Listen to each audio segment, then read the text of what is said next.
Hello, everybody, and welcome back to the Football Brief podcast. I am Aaron, your host all the way in New York City. As always, I'm joined by my co-host Brad over in sunny Manchester. Let's get into it. How you doing, bro? I'm good. Just finished a football game. Lost by 4 or 5. It was 5-a-side. Scored a couple of good goals. One was a volley. Edge of the box. So, yeah. I'm all right, man. How you doing? I'm all right, yeah. I'm tired. I'm feeling it a bit these last couple of days. Mate, this editing game, as a side note to anybody who watches or listens, if anyone is good at editing or has any advice on how to edit videos, I'm trying to do a decent job. I think I'm doing okay, but I just feel like there's so many shortcuts that I need to learn and I could do with knowing. So anybody out there who knows or knows somebody who could do or help me, then please just put their name forward and drop us an email or a comment because it would be very much appreciated. But I'm good though, man. I'm good other than that. Good, man. Good. Glad to hear it. Cheers. Cheers, boy. On the juice today. Post-football juice. Rehydrating after football. That's it. Love it. So, well, let's get into it then. We are really spoiling the fans this week because we're going to do a special, and this special is going to be dedicated to Sir Ruben Amorim, as he's known on this pod. So Sir Ruben Amorim takes charge of his first game this weekend. All eyes are going to be on him. So I think it would be unfair if we didn't do a special dedicated towards that game, as you are a dedicated Manchester United fan. So we're going to talk about him in the brief discussions. So the episode will be, the episode will be as normal, same format. We're going to do brief opinions, but we are going to do brief opinions about this week's upcoming fixtures. Just get our opinion on some of those games, the ones to look out for. We'll then jump into a brief discussion. There's going to be all 4 points that we could potentially talk about are going to be related to Sir Ruben Amorim, and looking ahead to his first fixture in charge of Manchester United. Then after that, as we have a Man United fan on our pod and who is, he breathes red and... What are your colours? Red and black? Red and yellow? I don't know what your colours are. Green and yellow? Is that what you guys beg nowadays? Red and white. Red and white. Oh, okay. Red and white. You have Norwich flags, though, so I didn't know if... Trying to get a rise. So what we're going to do for the last segment, we're going to do a hot seat. So I will fire some quick fire questions to Brad about the appointment of Ruben Amorim, Sir Ruben Amorim, and Sir Ruben. Yeah, we'll get his thoughts on that. So that's how we're going to do the ep. So let's get into it. As always, you can go first with the brief opinion. Roll. Okay.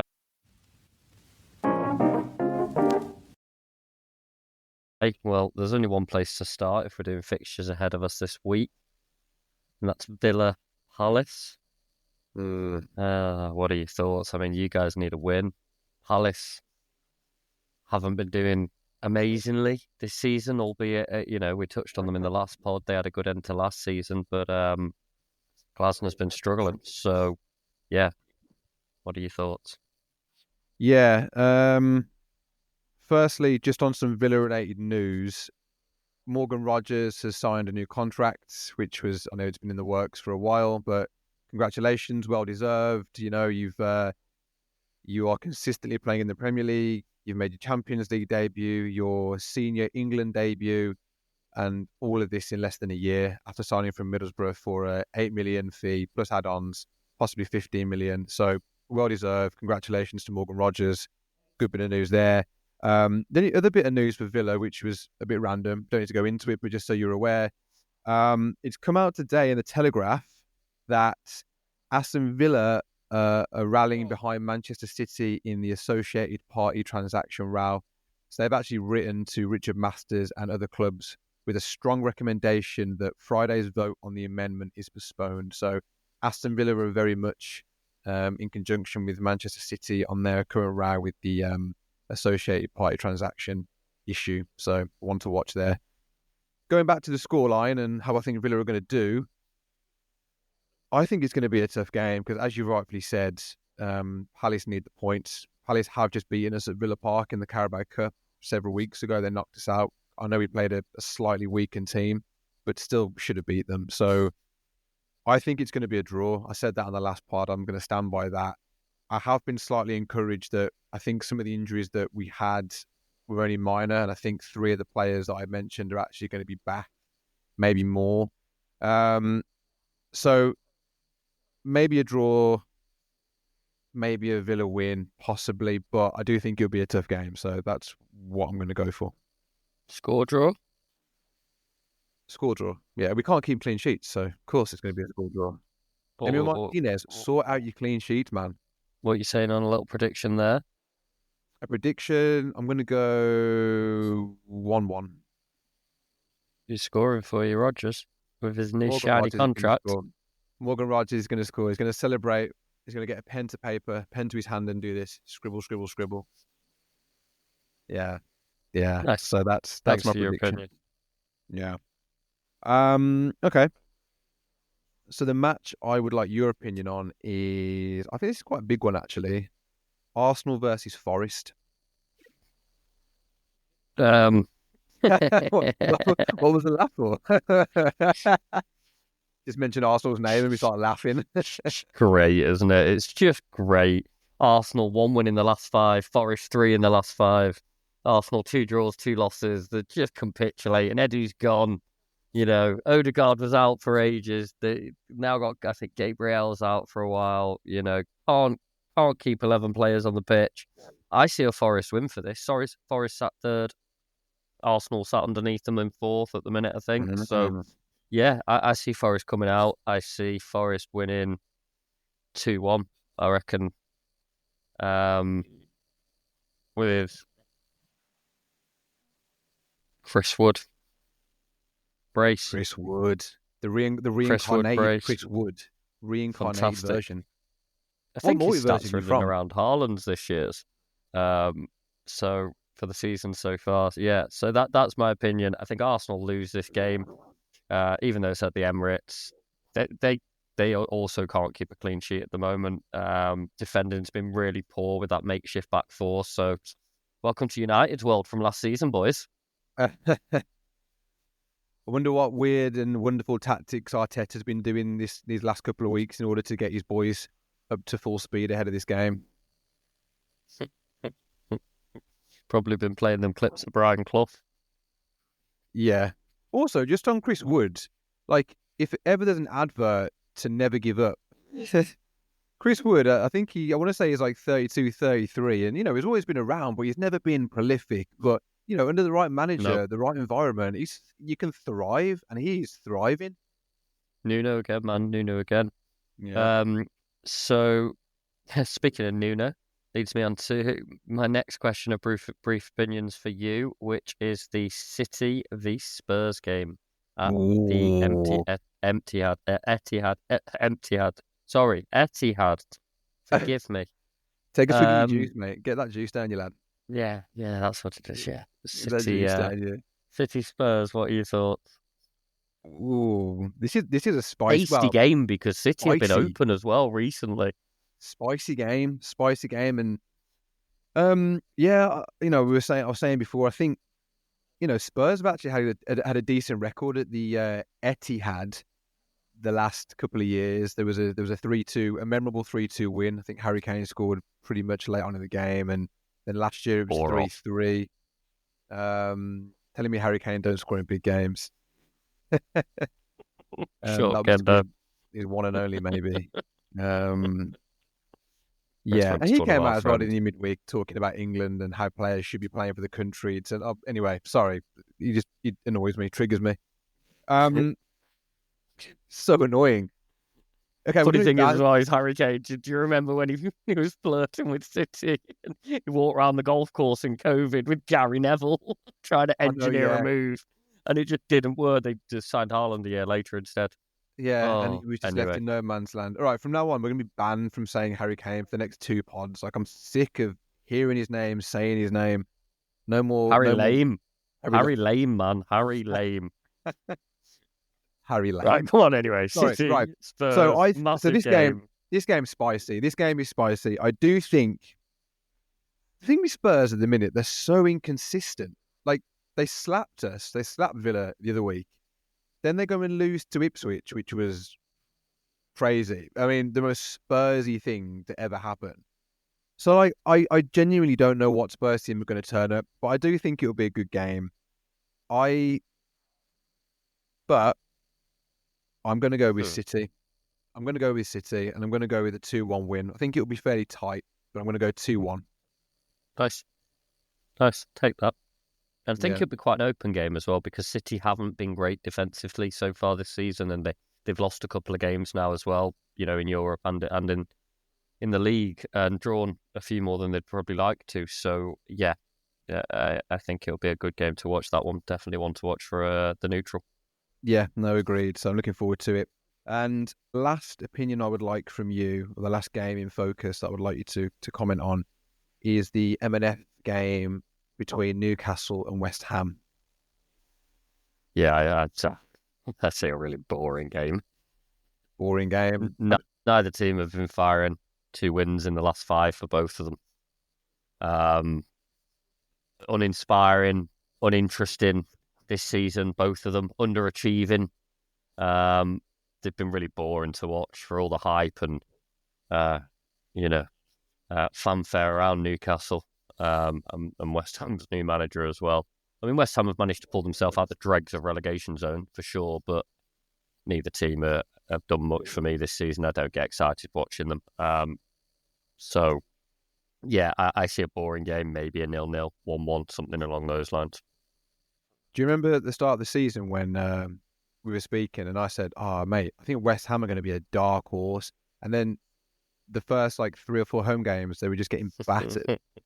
Well, they won the cup, didn't they? They won the Donald Duck Cup, Europa Mickey Mouse. Yeah, They won. They won the Europa League Cup. So I thought, like you, they'd jump on the back of that and have a bounce coming into the new season. They signed players, man. They signed some decent players. So I thought they had a good window. They were touted as possibly having one of the best transfer windows. Yeah. So, interesting. Anyway, interesting. We'll see how that goes, but I don't see it being a very exciting game. So you're saying draw? Draw, yeah. 2 boring Score draw? teams. 2 boring teams on a boring day on a Monday. 0-0 or 1-1 at the very most. I'm going to hazard a guess that you won't be tuning in. I mean, I will be tuning in. I love the look. I love watching football, but also I love the analysis on M&F. Carragher's in. It's great. So, and I think probably they'll pick the United game maybe, or they'll touch on it because they'll want to dig into Amorim's style of play and how that's got across to the players. And, of course, they'll probably do the City Spurs one as well, which I think will be an exciting game too. Well, thank you for that. And on that little segue about Amorim, that leads us on to brief discussion. So I'm going to get up the famous football brief spinner. I will spin it, and then you will then read out the corresponding headline, and we will discuss that headline for 5-6 minutes, and then we will jump onto hot seat. Sound good? All gravy. Right. I'm going to now share with you and the audience the spinner.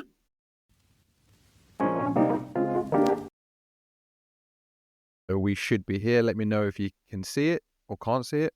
Cool. Whilst Darren's loading that up, the categories we have this week are: number 1 is brief discussion on his first 5 games. Number 2, brief discussion on what does success look like for Ruben this season. Number 3 is this the rise of the INEOS buy-in? And number 4 is the Fergie shadow over. That name. Okay, are you ready? And you are. Right, we are spinning, and we have stopped on brief topic number 3. So I'm going to read that headline out. Is this the rise of the INEOS buy-in? Ooh, okay. So, which is quite nice, that actually, because it ties in quite a few things. I think the first point to make on that is this is probably one of the final key hires INEOS has had to make and has been appointed in recent months. Let's not forget, your likes of Bereda, Dan Ashworth. They only started kind of summertime, so they've only been in post for a couple of months. So although they extended Ten Hag, he wasn't their guy, he wasn't their signing. So I think this is their first show of force in terms of, this is our guy, we're going to go out and get him. They spent 11 million euros on this guy. Sporting bought the guy from Braga for 10 million euros, so it's not like they've made a huge amount on this at all.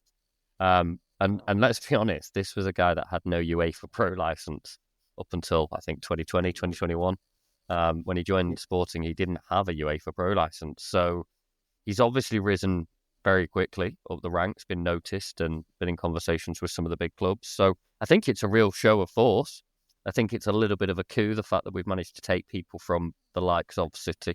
I think, we've got somebody from the medical team in Arsenal who's quite senior as well. So I do feel like this could be the rise of INEOS. I do feel that if Ruben comes in, and he seems to have a personality and a character, and you need a bigger personality than the combined ones in that dressing room, which is a big ask. But from what I've seen so far, I like the way that he carries himself. He approaches the media. He's a cheeky guy, but he also seems to know his stuff. So yeah, I think it could be the rise of INEOS. If proves well, and if prove it's the right appointment. Yeah, no, I agree. He appears to be a bit of a smooth operator, doesn't he? He's got that Mourinho cheekiness. He's got a bit of Guardiola swag, but ultimately he's going to be his own person. And like you said, I quite like how he dealt with the media. It reminds me of a young Mourinho. Like, that's when Mourinho first came to the Premier League, and like he was when he was first at Chelsea, that first stint, the special one. And yeah, it gives me those vibes, but like you say, a little bit more suave, maybe. The beard as well. My God, if there's a beard award, that man is winning it. He's a good-looking guy. I mean, I was talking about how good-looking Arsenal were the other week, but he's a good-looking dude, isn't he? Amorim. So in terms of managers, I think he wins that.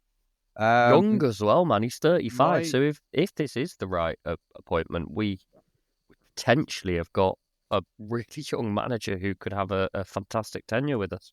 And that's the good thing. Like, yeah, because on that, if he does well and he succeeds, and there's not many clubs you go to after Manchester United. So, like, if he does really well and clubs come in, it's like, well, actually, I sort of want to build a dynasty here. And why would I want to go anywhere else? And, providing that everything's good for him. I will just say on INEOS, my big thing is, and we spoke about this before, and my team, Villa, did this. When there's somebody out there that you like and that you want, a team of Man United stature should be going out to get them. They shouldn't be waiting around.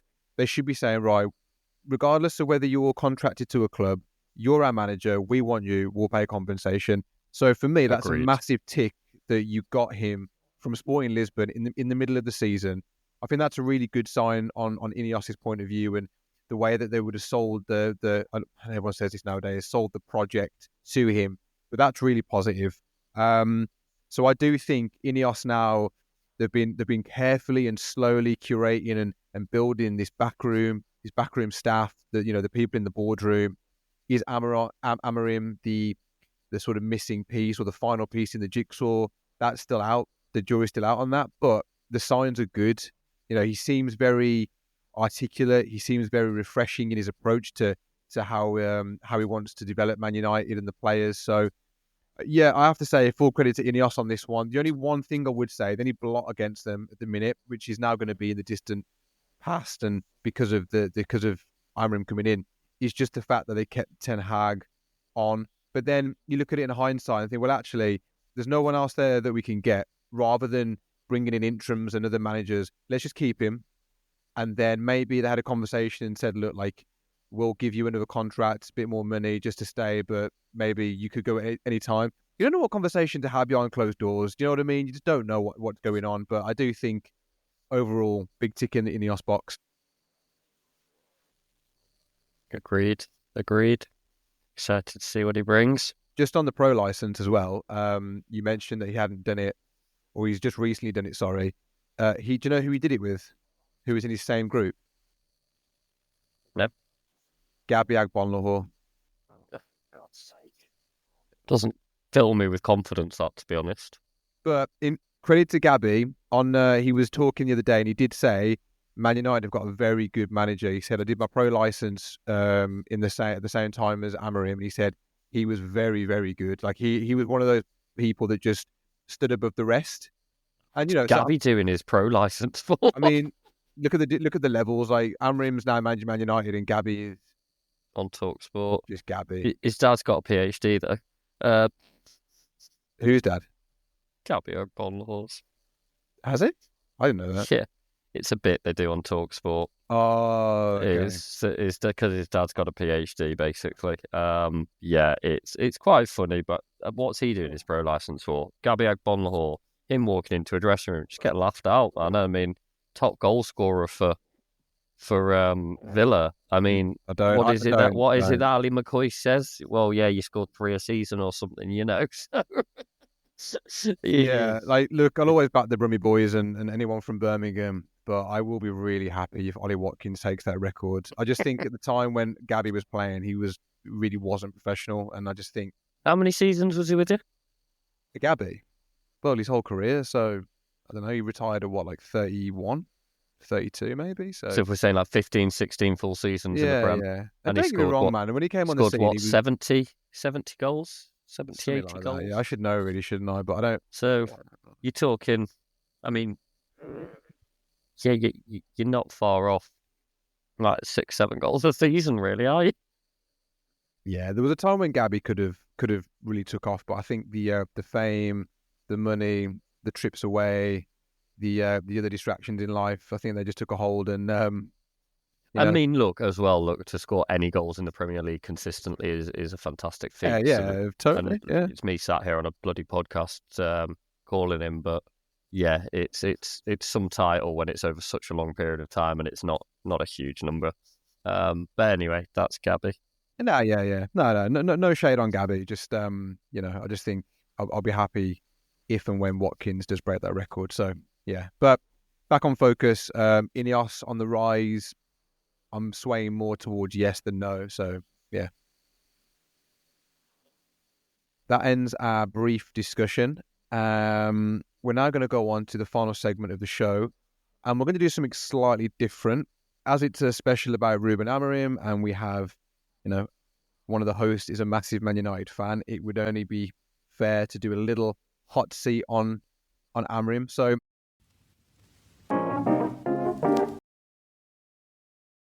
what I've got here, I've got 4 or 5 questions I want to ask you, just quick fire, just about Amorim and his tenure going forward. So I'm going to start with,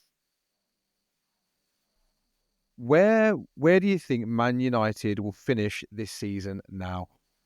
Now that he's come in, where do you think they'll finish?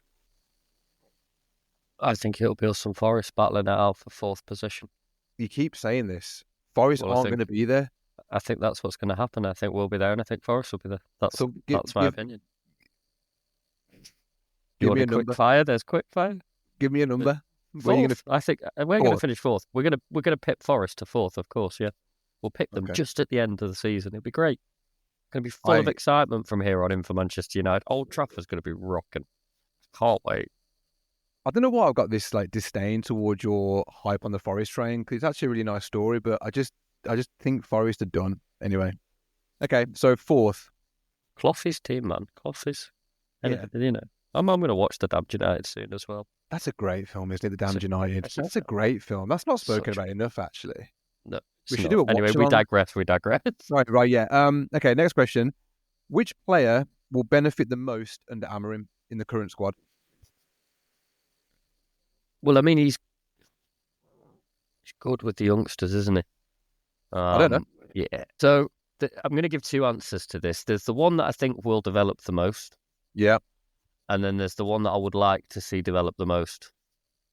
So the one that I think he will develop the most, I think will be Kobbie Mainoo.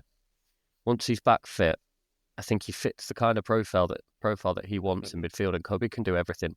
He's been playing more in a defensive role, but he can be box to box. He kind of gives me Keane vibes in that he can do everything, not in terms of menace or fearsomeness, but in terms of where he plays. You can put him anywhere across that midfield line, and he looks a natural. So I think That's a great Kobe shout. That's will a be the great shout. one. Who my heart would really like to see get back to scoring 30 goals a season and have consistency and play with a smile is Rashie, man. Marcus Rashford. I would love nothing more for him to come and start doing bits for our club again. Sick to death of the guy taking wages for doing absolutely nothing, man. But yeah. So he needs to do more, doesn't he? He needs to become he accountable. needs to do a hell of a lot more, mate. Because it's like, how many managers have been in and the same things happen with Rashford? So now you start to think, well, it's not the manager now. This is on you, Rashford. Yeah, and I think a lot of the players have to ask themselves that question as well. It's not just Rashford to single him out. I think a lot of the Manchester United players now in that dressing room have seen the back of several managers, so they need to really look themselves in the mirror. And this is what I'm hoping with the INEOS kind of, this is our guy, that actually everybody in that dressing room sits up to attention and goes, oh God, we can't mess this guy around. He's been bought in by essentially, now the part owners, and they've got more money than our contract's worth. That's for sure with what they've invested. So yeah, fingers crossed on that one that he develops everybody. But like to see Rashie. Okay, thank you. The reverse. So the next question is going to be the reverse to that. Which player do you think is now done or finished following Amorim's arrival? Christian Eriksen. Eriksen? Mm-hmm. He's been good, has he? He has been good. He's just, Amorim seems to like to build a bit of a younger, more dynamic squad. I don't think he's got the legs for Amorim squads, from what I can see. They play a high line, they play an attacking style of football. It's exciting. Not even to keep around as a bit of experience, as someone as a bit of an older head, just we've got around Casemiro for that. Okay, yeah, fair. We've got Casemiro, we've got Bruno Fernandes. I think there's experience, and then there's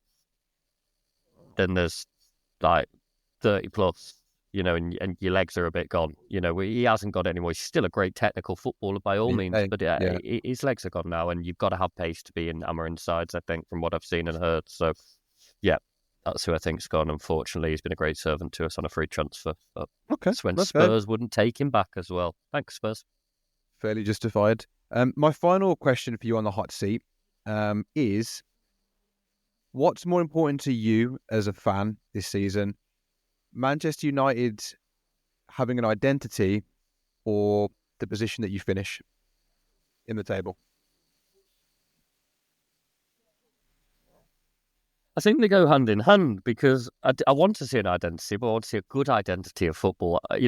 We might have an identity of football, but still be getting smashed 2-3-0 every weekend. Well, that's what I'm saying. So, but would you sort of rather, okay, this season he's just come in, even if we end the season maybe not in the position that I wanted us to, but we've got a clear style of place, clear identity. He's going to have the summer transfer window, this winter window in January upcoming.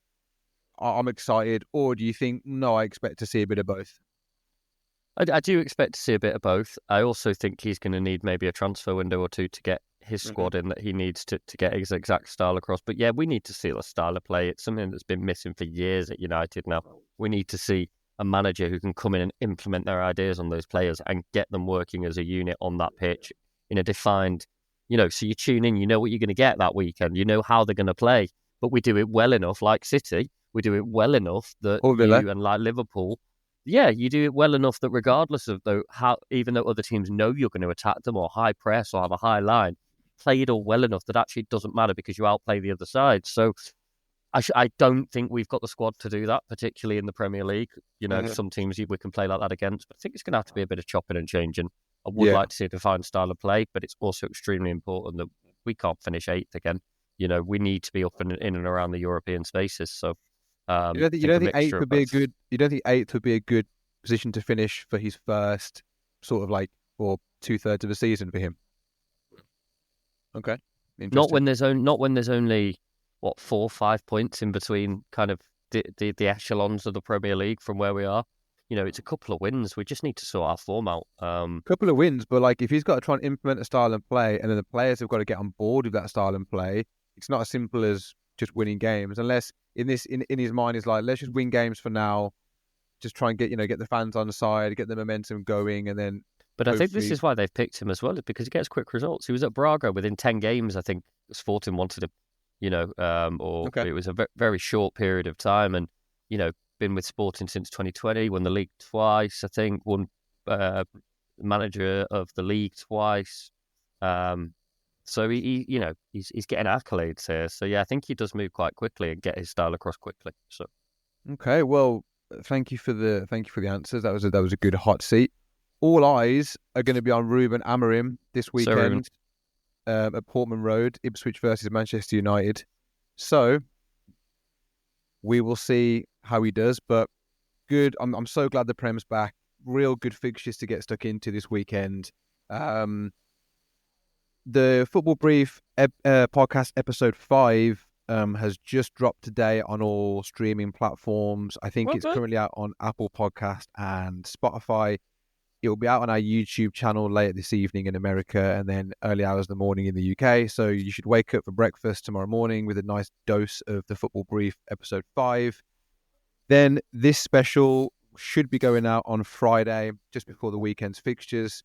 And then next week we'll just be back onto episode 6. So a lot of content, a lot of things to get stuck into. As always, please just like, share, subscribe, comment away, ask us questions, tell us if we're doing this good, tell us if we're doing this bad. We can take anything. We don't care if it's positive or negative. Come at us.